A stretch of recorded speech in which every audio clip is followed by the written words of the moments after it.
They claim I marred the scenery. At least that's what the Homeowners Association correspondence indicated. A visual blight upon our collective tranquility. Yet the construction of that wall wasn't for their benefit. It was erected for my daughter, for our canine companion, for the small haven of peace we consider our home. They couldn't perceive the impending rain patterns as I did.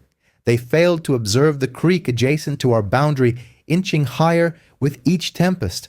They never experienced those pre-dawn awakenings at 2 a.m, listening to the unsettling sound of water seeping into the very edge of our yard. I did. Consequently, I built the wall. It's nothing elaborate. Hand-mixed concrete blocks, reinforced with rebar, raised a foot above the mandated height for fencing. It gracefully curved along the rear perimeter of my property, embracing the tree line like a low gray spine. I dedicated 3 consecutive weekends to its completion. My forearms were raw, my back ached as if I were back on active duty, and my knees produced noises I wouldn't articulate in polite conversation. However, when I stepped back and surveyed my handiwork, it didn't feel like a mere wall.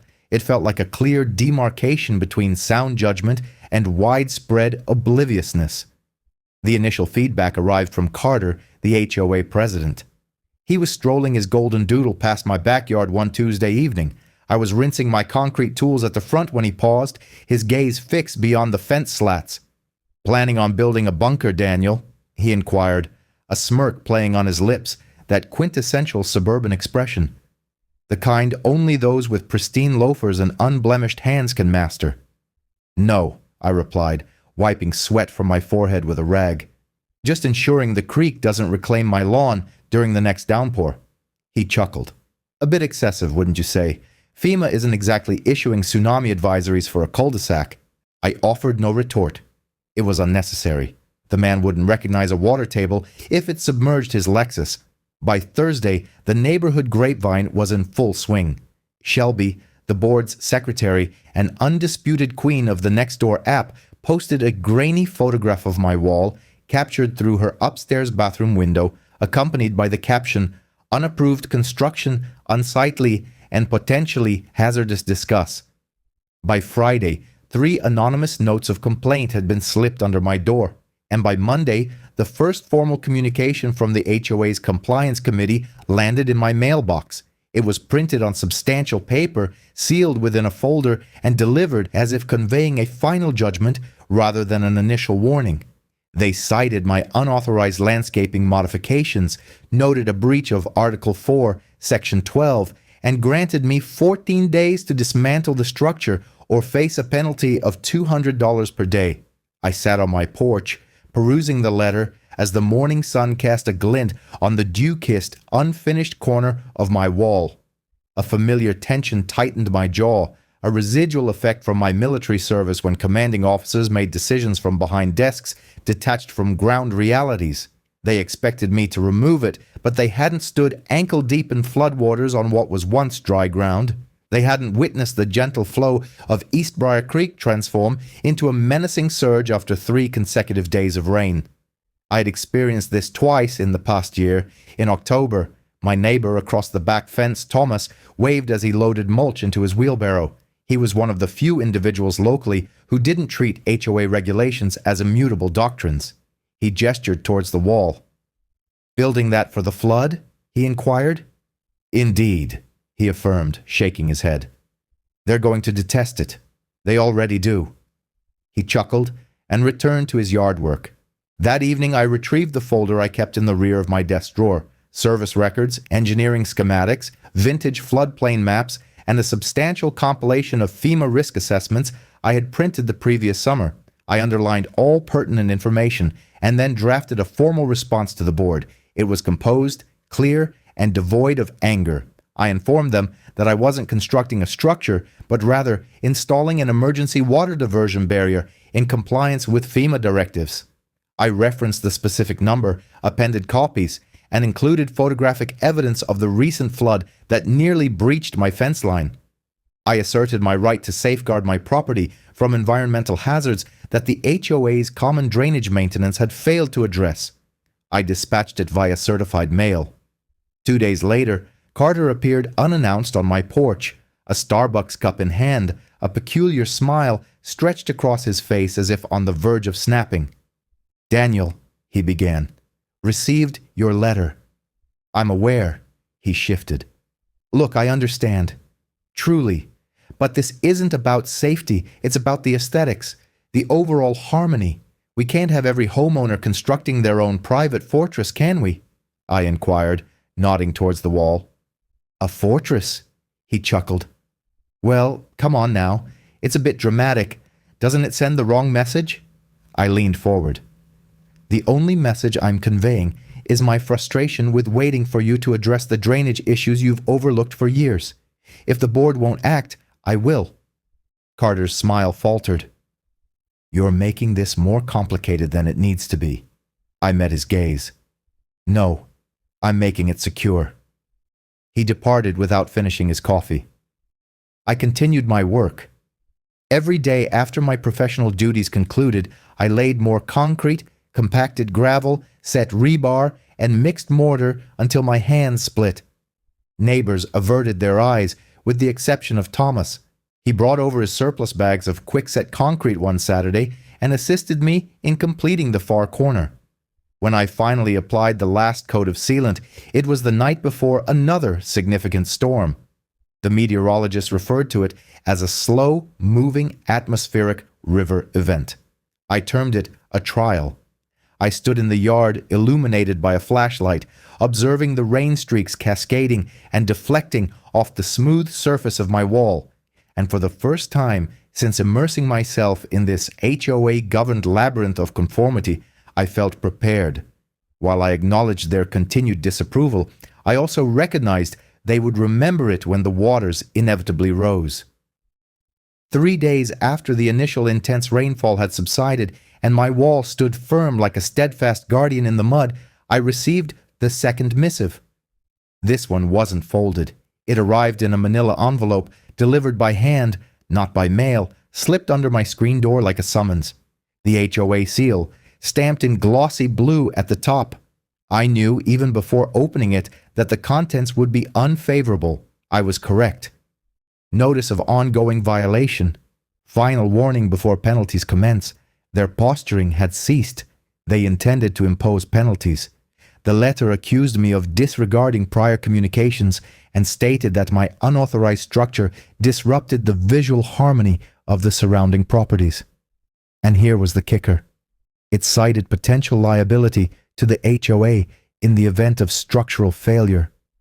They referenced a new clause I had not encountered previously, reportedly amended at the most recent board meeting. I had no recollection of receiving notification of any amendment vote. Then again, that was part of the HOA's strategy. They altered the rules while the game was still in progress. They presumed individuals would be too exhausted, too occupied, or too courteous to contest. I used to be one of those individuals. Not anymore. I sat on the porch once more, this time with a copy of the new letter spread across my knee and a yellow legal pad in my lap. The sky above still carried the scent of rain, and the ground squelched beneath my boots with every movement. The storm had left a ring of wet leaves entwined at the base of the wall, resembling an earthy garland. Beyond it, my lawn remained dry. Thomas arrived with a wheelbarrow laden with gravel, waving as he approached. "Left you another love note?" he inquired. I held up the letter like a flag of surrender. "Round 2. He chuckled, but the amusement didn't reach his eyes. "They're escalating." "Indeed. So are you going to take it down?" I paused before responding. Instead, I reached behind the porch chair, produced a binder, and handed it to him. Within were photocopies of city ordinances, FEMA technical bulletins, and images from my military deployments, notably a photograph of a flood defense we constructed in Mosul during the spring thaw. He flipped through them silently. "You certainly know what you're doing," he remarked after a moment. "I always have," I replied. "They simply don't want me to remind them of what they've neglected." Later that afternoon, I dispatched a certified letter back to the HOA. In it, I reiterated my stance.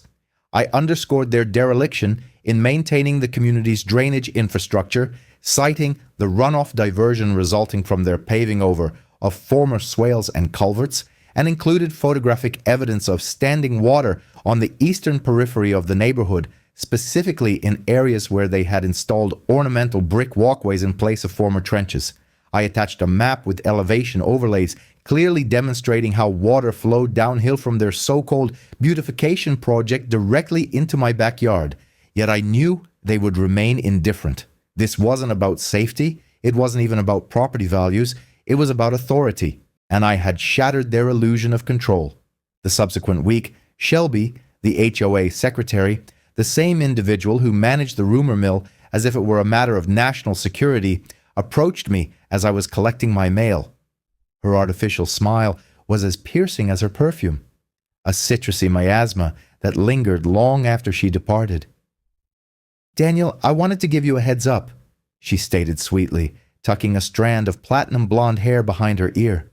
"The board will be discussing legal recourse at the upcoming meeting." "Legal recourse?" I questioned, raising an eyebrow. "Just exploring options," she replied, dismissing it with a wave of her hand. "We aim to avoid litigation, naturally, but if you persist in disregarding directives, we may have no alternative." "You mean if I persist in protecting my home?" I corrected. She emitted a faint, brittle laugh. "Well, I believe we all concur that you've made your point." I met her gaze, unmoved. "The rain made my point. I merely constructed the wall." Her smile vanished. Then her eyes hardened like frost. "The rules apply to everyone, Daniel. Even you." I refrained from voicing my unspoken thought. That's the issue. You enforce them as if they apply universally, yet you draft them as if they solely protect yourselves. That night, I walked the full length of the wall once more. The concrete had dried to a smooth, pale sheen, the kind that would gradually fade to a natural gray in the ensuing weeks. I inspected the seals, ran my hand along the top edge, and gazed out at the creek. It still flowed high, a turbulent brown current. I knew another storm was on the horizon. The National Weather Service had issued a bulletin that morning forecasting a multi-day rainfall event with a significant risk of flash flooding. However, the HOA had remained silent. Not a single warning, no sandbags, not one community-wide email. Instead, I observed Carter atop his roof, stringing decorative lights for the forthcoming spring garden stroll they had scheduled for the following weekend. A performance, a declaration, a denial of reality so profound it stirred my indignation. The day before the rain returned, I received another envelope. This one was not from the HOA. It was from their legal counsel, a cease and desist order. I burst out laughing. I actually laughed aloud on my porch, the letter trembling in my hand like a poorly timed jest. They accused me of vandalizing common property, of erecting an unapproved structure visible from public thoroughfares, and most absurdly, of contributing to community apprehension. Apprehension. The sole source of unease was the collective realization that when the waters returned, the HOA had done absolutely nothing to mitigate the impending crisis. But I had, and I wouldn't cease now. The scent of damp earth and concrete invariably evoked something within me, something distant, dusty, and resonant. Following that cease and desist letter, sleep eluded me, not due to apprehension of legal repercussions, but because the tension in my chest, the pressure of being disregarded, misjudged, and threatened, conjured echoes of places I had spent years striving to leave behind. Places where voices went unheard until it was too late. Places where water didn't merely rise, it consumed. I sat in my garage, flipping through a weathered photo album, not the one I kept in the living room for visitors, filled with smiling faces and holiday snapshots. This one was bound in leather, dusty, and tucked away in a box labeled storage. It bore a "do not open" instruction, but I opened it. The first photograph depicted me and my squad in Bosnia, 1995. Sandbags were piled behind us, a collapsed bridge visible in the distance. My hands gripped a shovel as if it were an extension of myself. We were grimy, sleep-deprived, and half-starved, yet a sense of pride emanated from our eyes. We had held back the water. The next page revealed New Orleans post-Katrina. I had been called in as part of a volunteer engineering corps. It wasn't official duty, but it felt akin to it. That week marked the first time I witnessed floodwaters engulf entire neighborhoods. The pervasive smell of mold and gasoline, the unnerving silence after the sirens ceased, and then there was Mosul. That image haunted me the most. A hand-dug trench encircling a medical tent, my makeshift flood barrier constructed from salvaged metal doors and sandbags. It held for 3 days before succumbing, buying just enough time for the medics to evacuate the wounded.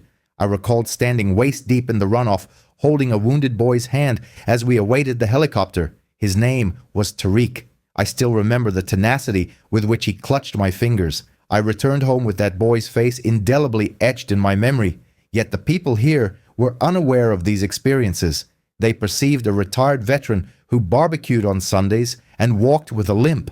They failed to comprehend that water doesn't solicit permission, it simply arrives. It disregards HOA regulations and landscape aesthetics alike.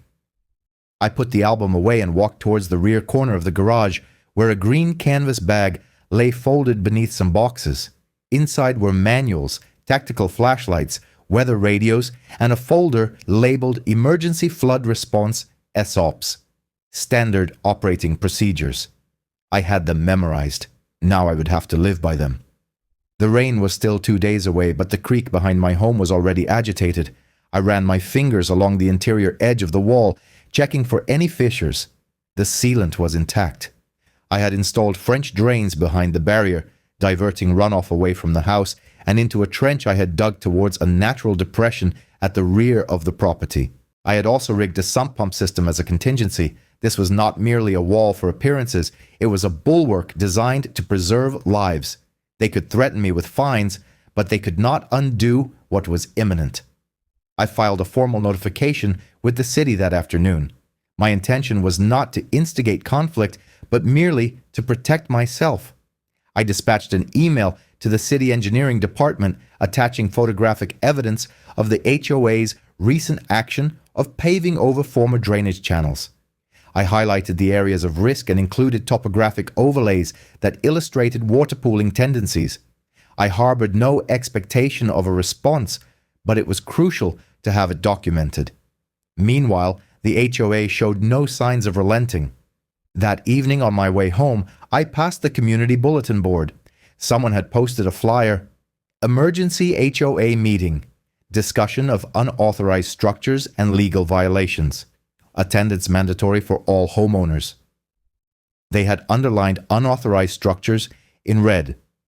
I knew they were referring to me. The meeting convened at the clubhouse, a structure with faux colonial architecture, white pillars, and that ever-present hint of lemon-scented floor cleaner. I occupied a seat near the back. Shelby, Carter, and the treasurer, Paul, were seated at the front, sipping from HOA-embroidered mugs, as if presiding over a congressional session. Shelby commenced her address in her characteristic breathy tone. Neighbors, thank you for attending. We are presently confronting a significant infringement upon our community's harmony. One homeowner has taken it upon himself to construct an unapproved, she paused, fortification. We have consulted legal counsel, Carter interjected. We cannot permit individual actions to jeopardize the community's appearance and our collective liability.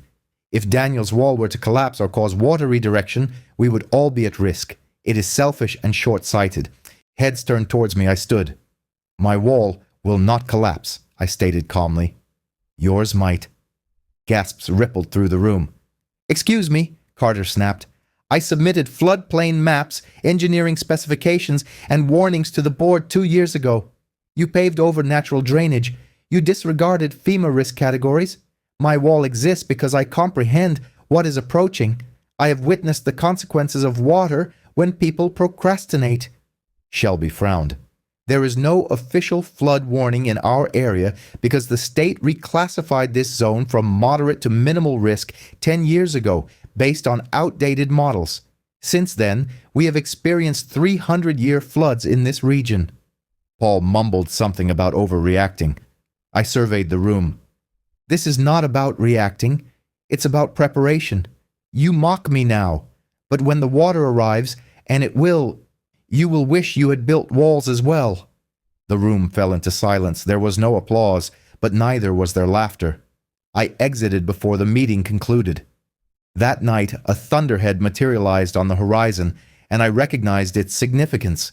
Every fiber of my being remembered, every part of me that had ever held a shovel, packed a sandbag, or pulled a child from the mire knew what was coming.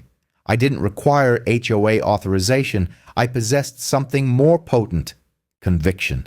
The irony of the entire situation was starkly evident in the red clay and polished stone.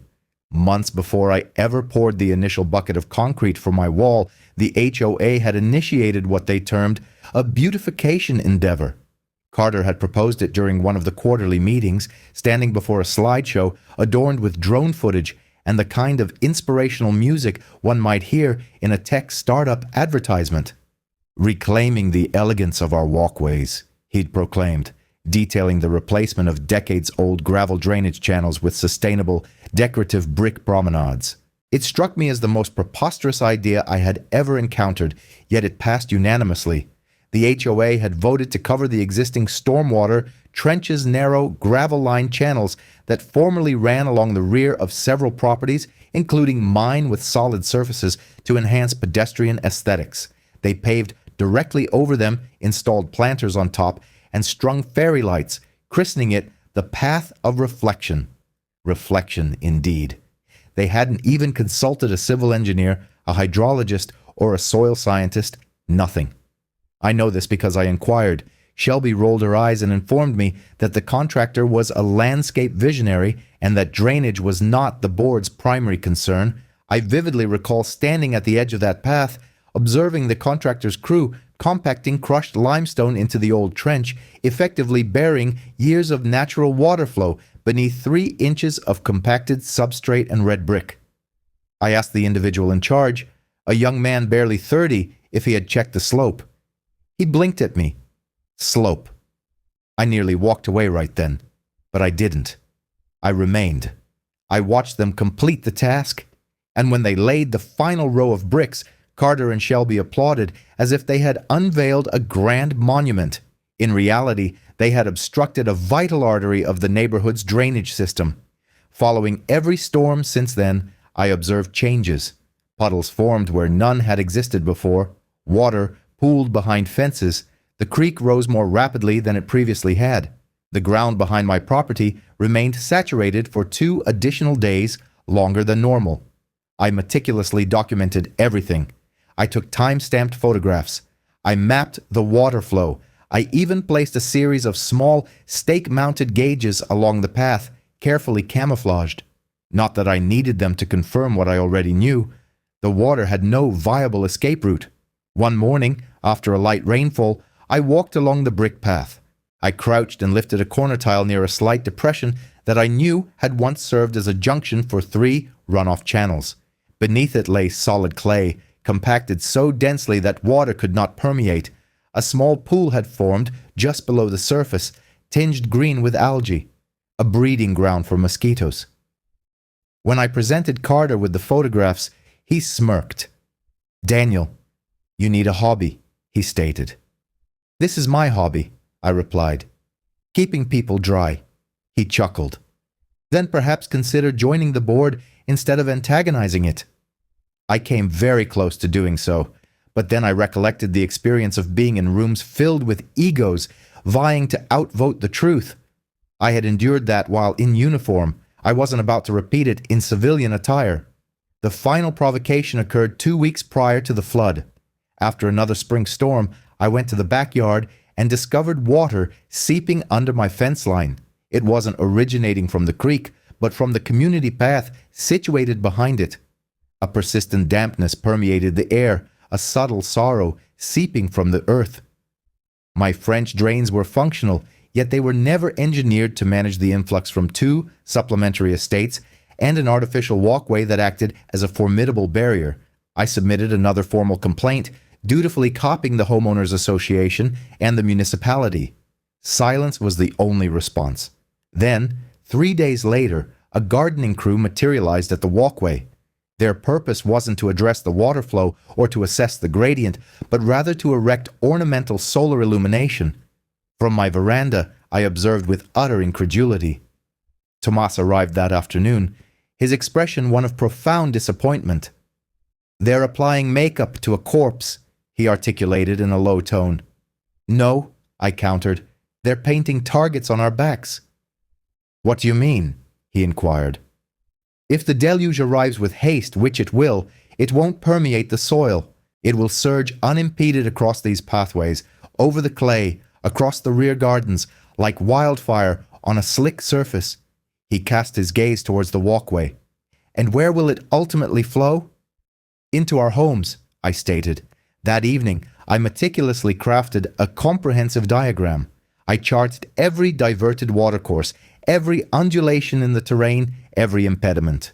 I procured soil composition records from the county's online repository and superimposed them onto Google Earth imagery. The map revealed an undeniable truth. The HOA had not merely disregarded the drainage system, they had actively inverted its function. What previously facilitated water's egress from the community now channeled it inward, concentrating it towards the lowest lying residences, including my own. I made one final attempt. I penned a missive not solely addressed to the HOA, but to every resident on our street. I appended my schematic, my photographic evidence, my projections. Under the cloak of twilight, I personally delivered these into mailboxes. I was certain Carter would be incensed. My concern was negligible. A few neighbors offered quiet commendation. Others remained indifferent, and one individual, Mark, who resided 3 houses down and served on the board, tore my communication in half and discarded it on my lawn.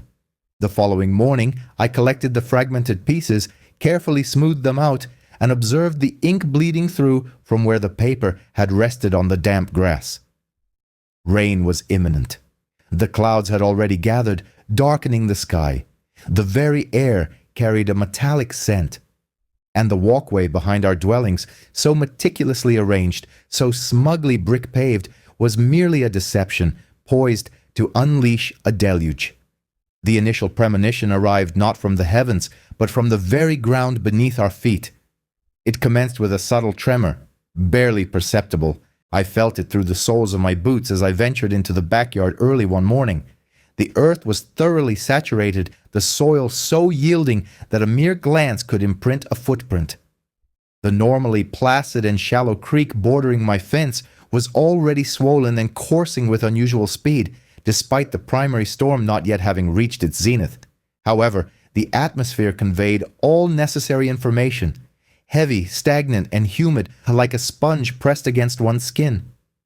I had experienced this sensation in a rock formation just prior to the Tiger floods impacting the medical outposts. I had felt it in Louisiana preceding the failure of the levees.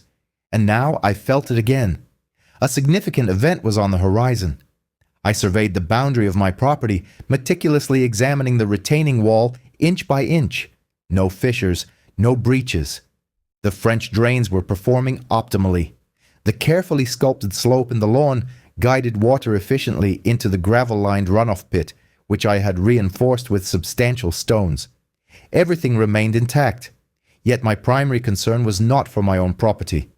That same morning, I received the inaugural official storm advisory from the National Weather Service. They designated it a Category 4 atmospheric river event. Forecasted rainfall was between 8 and 14 inches over a 72-hour span. Wind gusts were anticipated to exceed 45 miles per hour. The creek's surge was projected to surpass all historical maxima. Flood advisories had been issued for all surrounding counties, with the singular exception of our own. This was unsurvivable, of course, because Carter and his HOA board had consistently eschewed hydrological reassessments, prioritizing cosmetic enhancements over the imperative of infrastructure maintenance, a fact they actively lobbied the city council to approve. Our flood maps had not been updated in over a decade. According to official records, our neighborhood was still classified as having minimal risk. What a preposterous notion. By noon, I had formulated my own official neighborhood bulletin. I produced 60 copies, incorporating the NWS meteorological maps, county advisories, and my own detailed elevation analysis clearly delineating the vulnerable residences. I employed a color-coded system to indicate risk levels and included an essential emergency preparedness checklist: sandbags, sump pump readiness, testing of auxiliary power sources, and evacuation protocols. Prominently displayed at the conclusion, in bold lettering, was the stark warning: if you await the HOA's intervention, you will already be submerged. I personally canvassed the neighborhood. No one else would undertake this task. Tomas joined me midway through, pulling a wagon laden with sandbags he had proactively filled the preceding week. We distributed flyers and engaged with any residents who answered their doors. Some individuals appeared genuinely concerned. A few pledged to implement precautions, but others, notably Mark, the board member who had previously destroyed my warning notice, met me at his walkway, arms crossed. "You are inciting panic," he declared. "You are causing undue alarm." "I am providing them with valuable time," I responded calmly. "Time?" "That you and Carter have refused to acknowledge." "There is no official emergency declaration," he insisted, his voice strained with unwavering conviction. "Yet," I countered, "the water will not await bureaucratic approval." He scoffed and retreated indoors. By evening, Shelby posted an urgent update on the HOA's official website. Notwithstanding rumors being disseminated by certain parties, there is no justification for alarm. The board is actively monitoring meteorological conditions and expresses complete confidence in our community's existing infrastructure. Kindly refrain from propagating unsubstantiated information that could adversely affect neighborhood morale. Neighborhood morale, as if esprit de corps could possibly impede encroaching floodwaters. That same night, I re-examined the walkway behind my fence. The brick surface glistened with accumulated runoff, pooling in depressions that should not have existed. One of the decorative planters had already toppled, its base eroded by 2 days of light precipitation. As I walked along its edge, I could discern a subtle shifting of the ground beneath my feet. A faint fracture had appeared between two of the brick pavers. The following day, the sky adopted the somber hue of a bruised plum. There were no thunderous claps, no brilliant flashes of lightning. The precipitation simply commenced. A dense, unhurried, and heavy curtain of rain descended. It wasn't falling in sheets, but rather in solid walls. The kind that transformed thoroughfares into flowing rivers and manicured lawns into sodden marshes. I had already secured my garage door, elevated all possessions stored in the basement, meticulously verified the operational status of the backup generator, and relocated my daughter's cherished mementos to the second floor. Although she no longer resided with me, being a college student now, her belongings remained, and I was determined to prevent them from being swept away. By 10 o'clock in the morning, water was cascading over the community brick walkway, resembling a shallow, flowing stream. The rain had not ceased for 14 hours. Donning my bright yellow poncho and sturdy high boots, I ventured outside and documented everything. I captured video footage and numerous photographs. I compiled these into a Google Drive folder and shared the link with every neighbor, appending a tag: "Living evidence of critical failure, HOA negligence in real time." At noon, Carter disseminated an email announcement: "Kindly refrain from engaging in unauthorized media disclosures. The board is coordinating with municipal resources to assess minor drainage issues." Minor. By 2 o'clock in the afternoon, the initial residents succumbed to flooding. It was not my home. It belonged to Gina and Robert, situated 2 blocks to the east, precisely where the artificial gradient of the brick walkway directed water into the lowest elevation of the neighborhood. They had disregarded the flyers, believing Shelby's assurances that I was exaggerating the threat. Now they stood in their waterlogged garage with ankle-deep water, attempting to repel the encroaching flood with push brooms. By 4 o'clock in the afternoon, the roadway at the southern bend was completely submerged. My phone vibrated incessantly with incoming text messages and shared images, several originating from individuals who had previously derided my concerns just days before. By 6 o'clock in the evening, calls began to flood in from HOA members. Me, Carter, Shelby, Even Mark. I did not answer immediately. I was occupied inspecting the retaining wall. The creek was now a roaring torrent, its waters brown and furious, moving with a speed I had never witnessed. Trees lining the bank leaned precariously into the current, as if pleading for their existence. Yet the wall held firm. No leaks, no cracks. The water was cleanly diverted around the embankment and into the culvert I had excavated the previous summer. The pressure was immense, but the structural integrity was sound. I had engineered it to withstand far greater stresses. I finally responded to Shelby's call. Her voice quivered with distress. "Daniel, we require assistance. The clubhouse is being inundated. The lower-lying parcels are flooding. We did not anticipate this." "I am aware you did not," I replied with marked detachment. "What should we do?" I took a prolonged inhale, and for the first time since this entire ordeal commenced, I perceived a fundamental shift. Not within the earth, nor the structure of the wall, but within myself. I recognized that this was no longer about vindication. It was about the critical actions that would follow. Because the water exhibited no concern for who had prevailed in the dispute, it only acknowledged those who were prepared. It was not the water that initially overwhelmed them, but the auditory onslaught. The incessant hiss of rain, striking concrete, hammering rooftops, drowning out voices and rational thought. It was the resonance of failure echoing through every blocked gutter, every obstructed culvert, every decision made prioritizing appearance over essential functionality. That sound of a community fracturing under the weight of its own collective denial permeated every room, every ear, every heart. By the time the rainfall entered its second full day, the HOA board had descended into a state of panic. Group emails proliferated, dispatched hourly by various board members, each message more fraught with desperation than the last. Urgent. Residents, please utilize towels or sandbags to safeguard ground floor entrances. Emergency. The clubhouse basement is entirely flooded. Electrical power has been disconnected. Alert. Volunteers are needed to assist in redirecting runoff from the southern corridor. Help! Mark's yard has completely collapsed.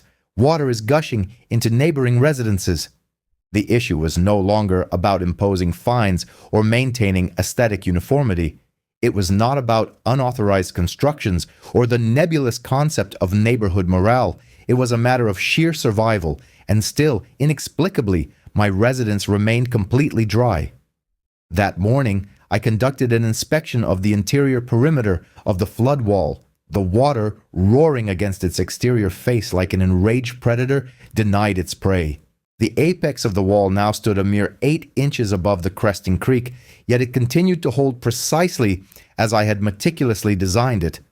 The runoff basin I had excavated behind the house had already absorbed thousands of gallons, its gravel core efficiently channeling water through a pipe that fed into a storm drain.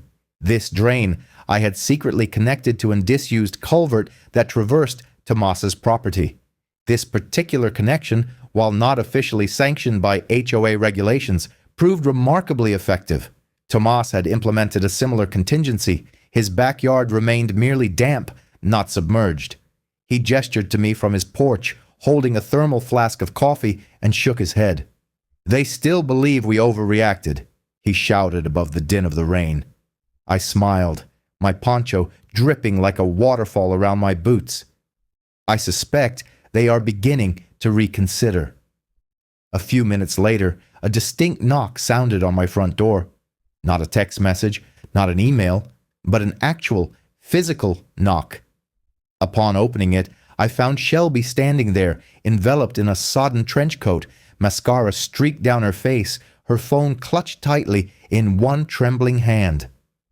"We cannot stem it," she declared, her voice barely a whisper.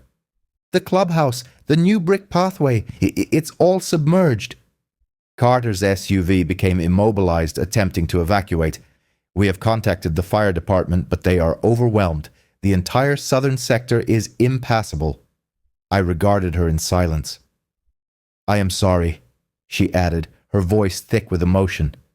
Those words hung in the air, a spectral presence. For weeks she had spearheaded the opposition against me, weaponizing bylaws, transforming neighbors into informants, and ridiculing my wall as the misguided project of a paranoid individual. Yet here she stood, drenched, defeated, and humbled, not as the HOA secretary, but as a fellow human being, consumed by the fear that she had exacerbated the catastrophe. I stepped aside and gestured for her to enter. She hesitated, then stepped inside slowly. The interior of my home exuded an aura of calm, dryness, and cleanliness. The faint hum of the generator emanated from the rear room. The fireplace cast a soft, comforting glow. I had prepared a pot of soup that morning, anticipating such a possibility. I handed her a towel. "Sit," I instructed. "Tell me everything." And she did. Between sobs and shallow breaths, Shelby recounted that 6 residences along the new walkway were submerged under at least 8 inches of water. One had lost its foundational footing. The communal pump, installed 5 years prior to serve the lower basin, had malfunctioned the previous evening, and its failure went unnoticed until it was far too late. The board attempted to contact the city, but the telephone lines were completely jammed.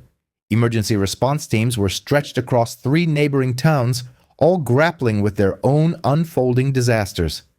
Carter was at the clubhouse, desperately attempting to utilize tarps and plastic bags to contain the water breaching the west entrance.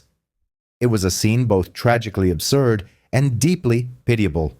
Thomas arrived a few minutes later. He glanced at Shelby, then at me, and remarked, "It's unfolding exactly as you predicted."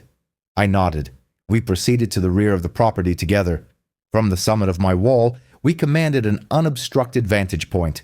The entire rear drainage pathway had transformed into a churning river, the water surging over the bricks with the force of an uncoiled fire hose, spreading across the neighborhood. Decorative solar lights bobbed like dying fireflies. One of the planters had collided with a fence, splintering its structure. Somewhere in the distance, a human voice cried out, not from fear, but from sheer frustration. We remained there for hours. As dusk settled, neighbors began to converge.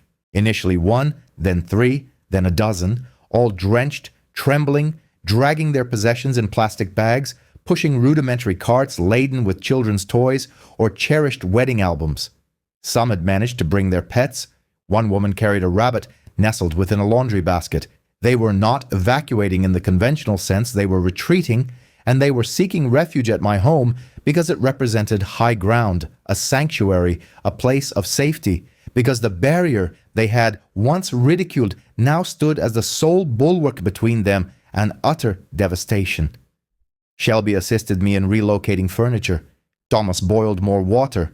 I ensured the generator was operational to provide light and power for electronic devices. I opened the upstairs bedrooms, laying out towels and blankets.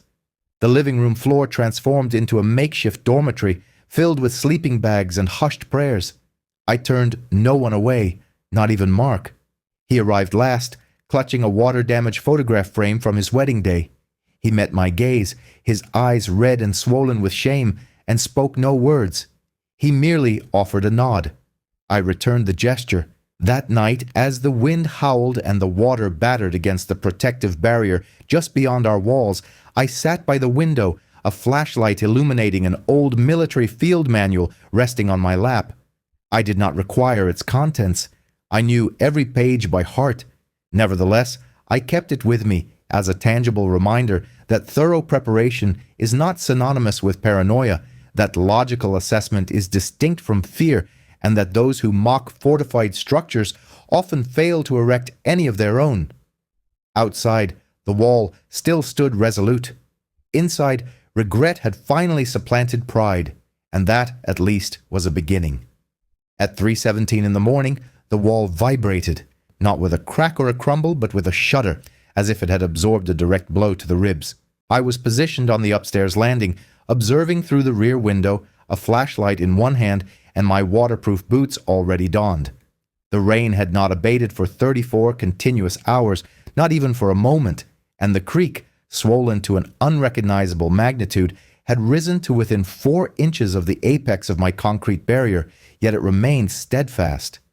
I pulled on my waterproof jacket, retrieved the crowbar I kept near the back door, and stepped outside. The frigid air struck me like a wave of icy needles, but I did not hesitate. I commenced an inch-by-inch inspection of the wall. Its outer surface was heavily encrusted with debris, branches, discarded soda cans, even an inflatable child's pool toy that had evidently not been secured.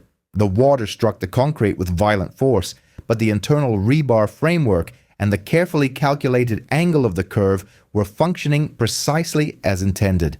The hydraulic pressure was being effectively redirected into the natural bend I had engineered for runoff, guiding it towards the reinforced trench that channeled excess water into the abandoned storm drain beneath Thomas's property. I knelt at the southern corner, examining the tension within the concrete seams. They remained firm. The sealant was damp but unbroken. The wall was performing its critical function, and for a brief, solitary moment, a sense of relief washed over me. Then I heard it.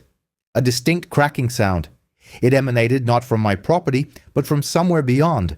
Initially dull, akin to wood snapping under immense weight, it rapidly escalated into a sharper, heavier report, followed by a sound resembling a surge. Not the gentle lapping of waves on a shore, but the catastrophic rupture of something substantial. I turned my attention towards the direction of the community walkway, the so-called path of reflection, and witnessed it. A red luminescence from one of the still operational solar lights flickered, then vanished beneath an advancing torrent of black water.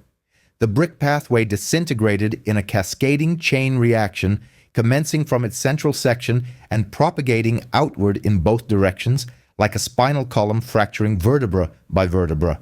Portions of the decorative retaining walls buckled inward. Flower beds were upended. The bordering structure, a ludicrously insufficient assembly, held together by a thin layer of mortar and collective denial, vanished in mere seconds. The accompanying sound was like bones fracturing beneath water. Thomas materialized beside me, utterly drenched and with wide, astonished eyes. "It's giving way," he stammered. "The entire structure." I directed my flashlight beam downhill. In the lower-lying section of the subdivision, adjacent to the cluster of homes where the HOA had prohibited flood walls for aesthetic considerations, we observed the intermittent blinking of headlights within the water. Someone's vehicle, likely Carter's, was submerged up to its windows. Doors swung open and were swept away by the current. Another residence nearby still had its lights illuminated, revealing a living room with water steadily rising against the windows, creating the appearance of an inverted aquarium. We sprinted back to my garage and activated the emergency siren. Its piercing wail tore through the night, akin to a warning bell in a war zone. Neighbors began to stir within the house. Children cried out. A dog barked incessantly. Shelby descended the stairs, her complexion ashen. "What was that sound?" she whispered. "The brick pathway has failed," I stated grimly. "The entire southern drainage system has collapsed. If they haven't evacuated by now, they are trapped." I initiated another call to 911, fully anticipating the predictable response. "We are dispatching all available units. Please shelter in place if you are in a secure location." Tomas was already diligently filling more sandbags. I opened the attic access panel and began assisting families in relocating their most essential belongings to higher elevations. We still had electrical power thanks to the generator, but no one could predict its longevity. I ascended to the second-floor window and surveyed the scene once more. From my elevated position, I could discern a stark dichotomy, my wall holding firm with calm and dry conditions behind it. The HOA's domain, however, was pure chaos. A backflow from the creek had surged into the paved common areas, rerouting itself through the numerous gaps in their poorly conceived retaining systems. The water had discovered the lowest accessible point, the clubhouse parking lot, and was systematically engulfing it. This was the very clubhouse they had invested thousands in remodeling the previous year. The same clubhouse where Carter delivered his eloquent speeches and Shelby hosted her elegant wine tastings. It was gone, consumed by the arrogance of prioritizing superficial aesthetics. I am uncertain how long I stood there, lost in contemplation. Eventually, Shelby approached and stood beside me. Her voice was hollow. "That's Carter's residence." "I am aware," I replied. He was so convinced it would never reach this point, she murmured. They always are, I stated. Then she did something entirely unexpected. She reached out and took my hand, not out of affection, nor a sudden closeness, but out of a profound recognition. A recognition that everything she had meticulously constructed, her small kingdom of control, rules, and uniformity, held absolutely no value in the face of the encroaching deluge. I squeezed her hand once, then released it. Help me wake the others, I said. She nodded in agreement. By morning, the rainfall had lessened. Not ceased entirely, but significantly reduced. It was as if the storm had exhausted its fury, having accomplished its purpose and was now ready to recede. The sun attempted to pierce the thick cloud cover, casting a dull orange sheen across the neighborhood, an almost apologetic glimmer. We traversed the wall again. The creek's level had dropped 6 inches. Still perilous, but demonstrably receding. The water behind the HOA's brick pathways, however, found no outlet. It remained stagnant, reflecting the broken street lamps and discarded patio furniture like a somber graveyard of suburban vanity. Residents began to emerge from my home, wrapped in blankets carrying damp socks. Children blinked into the subdued light. A few stepped outside and gasped at the stark contrast, at how our section of the street remained dry, clear, and secure. A neighbor I did not know approached me and remarked, "I wish I had constructed a wall too." Others nodded in silent concurrence. Thomas leaned against the wall, arms crossed. I believe they comprehend the situation now. I cast my gaze towards the ruined walkway beyond. No, I stated, they have not yet grasped the full extent of it. Then what is the next step? I turned towards the house where Shelby and 2 children were distributing dry cereal in paper cups. Now, I declared, we demonstrate to them what true comprehension actually looks like. Because while my wall had remained intact and theirs had crumbled, this was merely the prelude. The water had irrevocably altered everything. By midday, the storm had finally passed. The deluge subsided to a mere whisper of a shower, as if the sky had finally exhausted its tempestuous mood and granted us a moment's reprieve. But the devastation was already etched into the landscape. Now commenced the arduous task of restoration, not merely clearing away debris and muck, but also mending the fractured pride and tarnished reputations. And they all sought me out, not individually, but as a collective wave. Carter was the first to arrive. His once pristine khaki trousers were sodden past his knees, streaked with mud that marred the faded HOA emblem on his equally grimy blue polo shirt. He bore the weary countenance of a man who had spent the night desperately bailing water with his bare hands, only to witness his world washed away. Upon reaching my porch, he bypassed the customary knock, simply standing there, clutching a plastic crate overflowing with damp documents, a defunct laptop, and what appeared to be a waterlogged velvet portfolio, the remnants of HOA authority.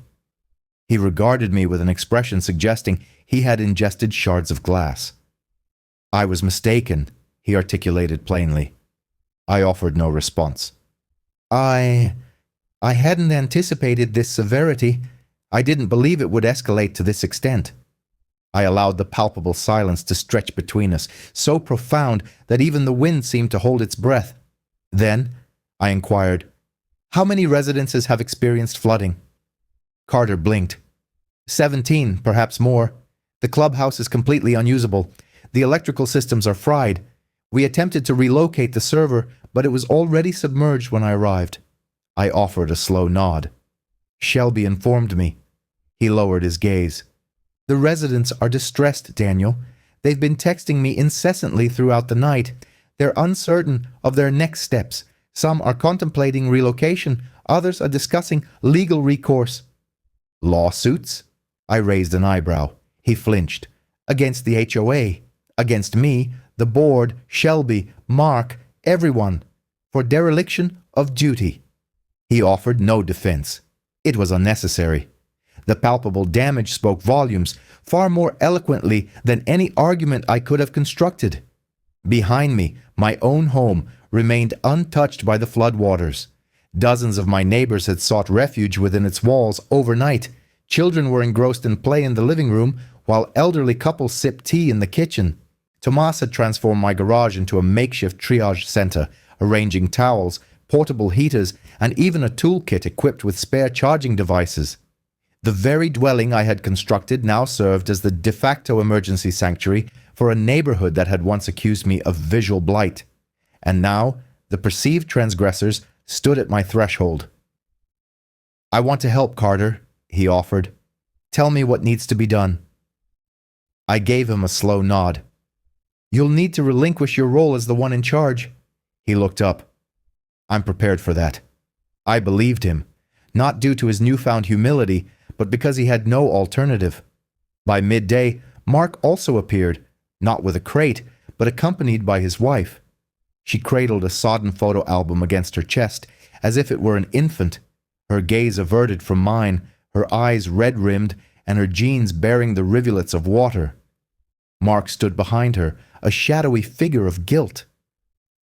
"I shouldn't have mocked you," he confessed. "You did more than that," I countered. "You denied my drainage variance request 2 years ago. I know. You called me paranoid. You issued me a fine notice on the same day your son left his bicycle obstructing my driveway." He nodded, his eyes glistening. "I know. I can't change that." "No," I affirmed, "but you can carry buckets. We're clearing out crawl spaces along the eastern perimeter. They require assistance. Go." He complied without hesitation or further inquiry. By mid-afternoon, they had all arrived, the very individuals who had once engaged in gossip about me on Nextdoor, who had whispered at HOA meetings, who had voted against my appeals. They came bearing waterlogged carpets, collapsed fences, and ruined wedding photographs. They came with extended hands, pale faces, and lowered eyes. Not a single one of them directly referenced my wall. They didn't need to, for they now found themselves standing on its interior. Tomas and I organized an impromptu task force. I transformed my garage whiteboard into a grid map of the neighborhood, marking submerged homes, those salvageable, and those necessitating evacuation. A few of the younger residents, eager to contribute after witnessing their parents' helplessness, began printing supply lists from my laptop. We divided into 3 primary groups: triage and safety, led by Thomas focusing on first aid and generator assessments; structural evaluation, which I oversaw; and neighborhood communication, a role shared by Shelby and 2 former detractors who now eagerly accepted walkie-talkies.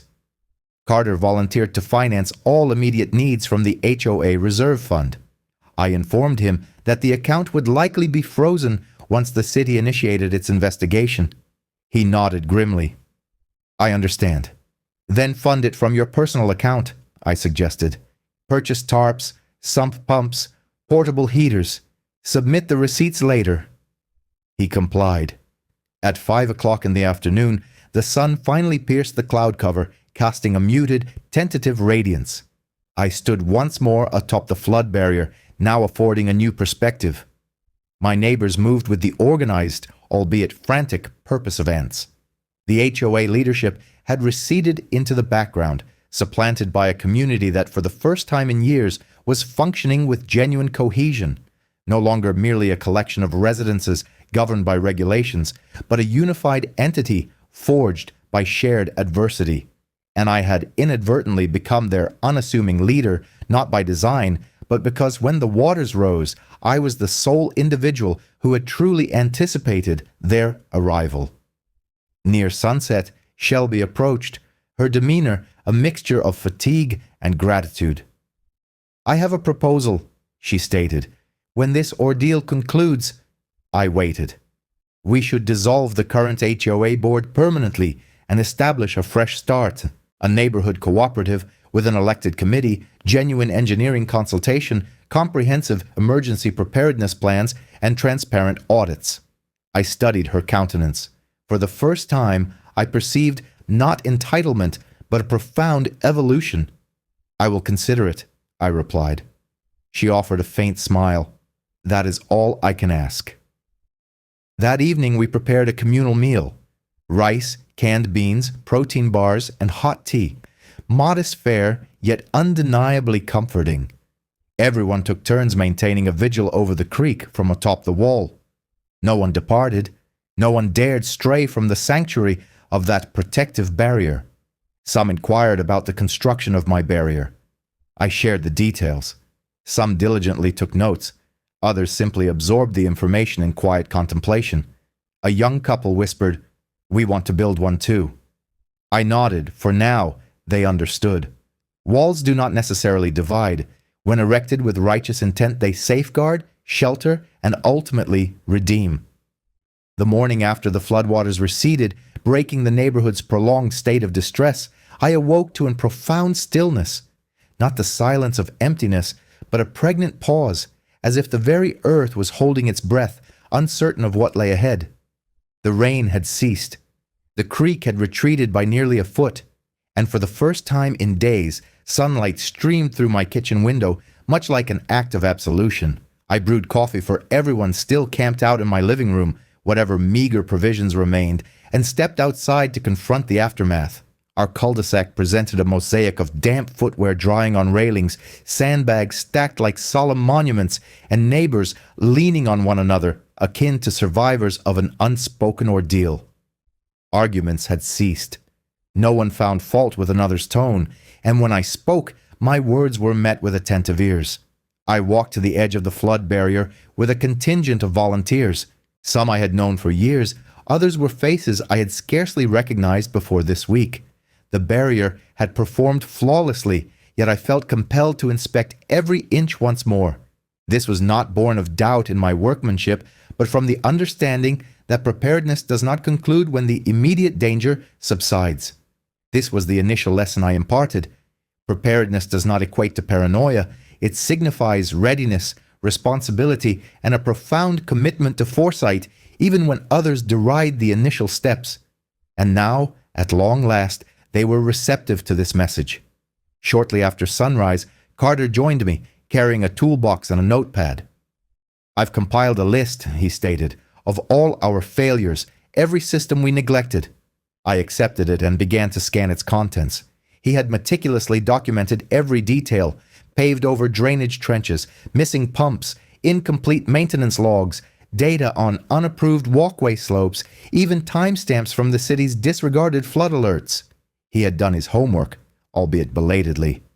"Dispatch copies to the city engineer's office, the county risk management department, and the regional flood mitigation authority," I instructed.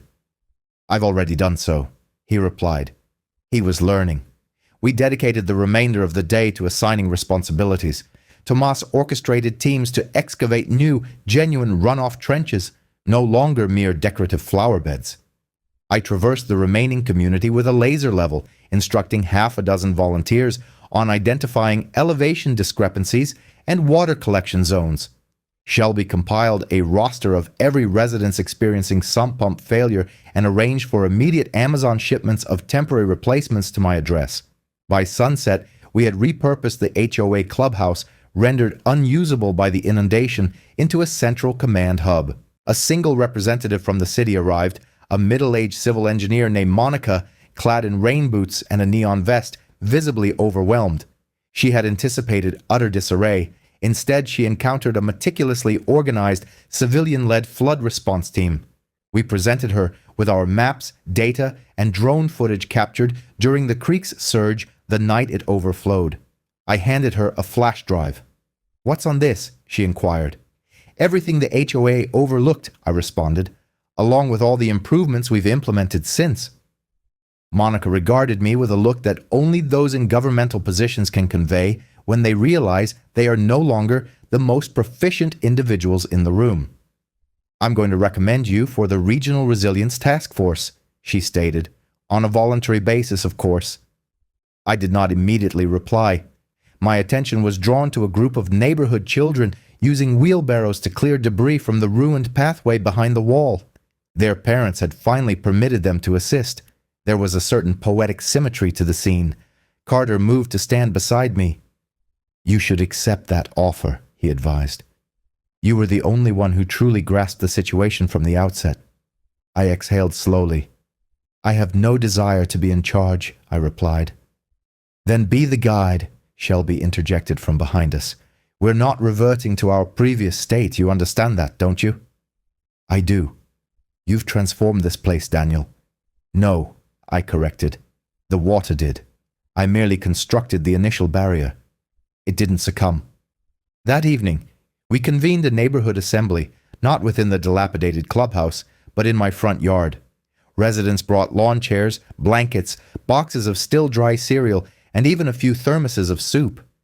It felt akin to a block party, albeit one punctuated by lingering emotional trauma and FEMA paperwork.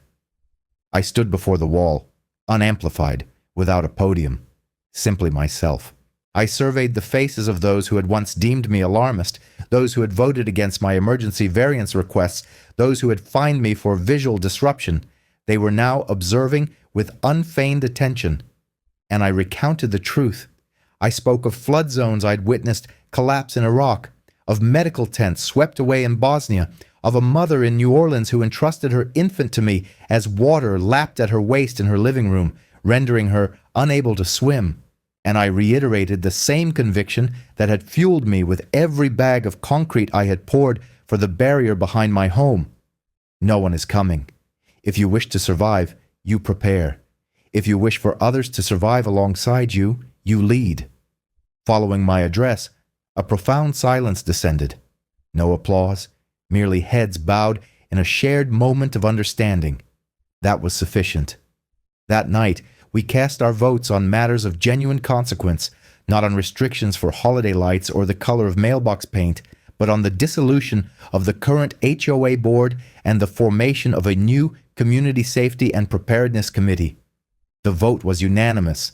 They requested that I chair the committee. I declined, but I agreed to provide instruction each month: flood preparedness, infrastructure assessments, and legal literacy. We designated this initiative the Wall School, convening on the third Saturday of every month. We extended an invitation to the city, and they too listened. By the end of that month, FEMA had awarded our neighborhood a modest grant for mitigation enhancements.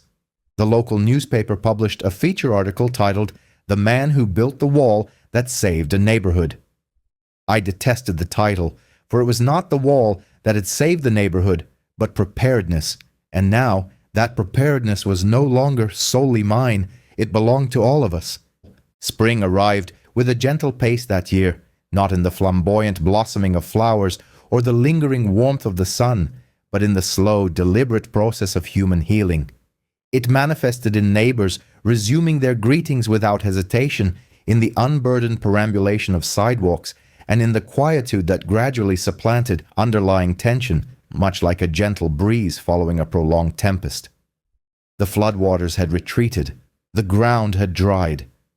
Yet, the memory of the deluge persisted within each of us, particularly within them. The HOA, as we had once known it, was officially defunct, having been formally dissolved following a city hearing that spanned 3 hours and felt remarkably like a therapeutic session. Residents appeared not to defend bylaws, but to offer testimony. They spoke of compromised drainage systems, disregarded warnings, arbitrary fines, and an excessive preoccupation with aesthetics that had nearly led to their downfall. Shelby presented incomplete maintenance records, some evidently fabricated, placing them on the city clerk's desk as if they were evidence from a crime scene. This was not an act of retribution, but a necessary measure. The city imposed a provisional receivership over the neighborhood's communal assets while we collaborated on a complete restructuring. Carter voluntarily stepped down and submitted a letter of apology, which I later discovered affixed to the bulletin board outside the now condemned clubhouse. His words were humble, perhaps even sincere. A leader who fails to listen is merely a liability poised to inflict harm. I failed to listen. I hope the subsequent board heeds Daniel's counsel. I derived no satisfaction from his confession, but I experienced a prolonged, gradual release in my chest, as if a constricted knot had finally loosened. The wall remained standing, unmarred by cracks or displacement, a steadfast edifice now weathered by the storm, bearing the scars of airborne debris, yet standing with an undeniable sense of pride. It had become a symbol. People began visiting to observe it. City engineers, university students, even a journalist from the regional news station, who requested permission to produce a segment. I granted my assent, stipulating only one condition, that the focus not be on me, but on the significance of preparation when one's convictions are met with widespread disbelief. The segment aired a week later, and following its broadcast, an even greater number of visitors arrived. Among them was Monica, the civil engineer, who had initially attended during the emergency. She presented blueprints. "I wish to replicate your wall," she stated.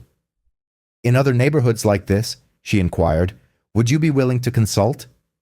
I agreed, opting for an behind-the-scenes role, devoid of any formal title or remuneration, driven solely by a shared conviction that what we had accomplished here should propagate outwards, not as a destructive flood, but as a constructive solution.